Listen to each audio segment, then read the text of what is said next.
மண்ணை நெஞ்சில் அள்ளி பூசு அடிமைக்கும் வீரம் வரும் ஆற்றல் கொண்டு வீசு கண்ணின் தீயை மூட்டி நின்று வீர வாழ்வை பேசு தலைவா நீ வாழ்க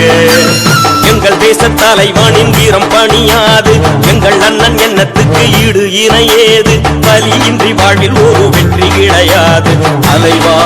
நீ வாழ்க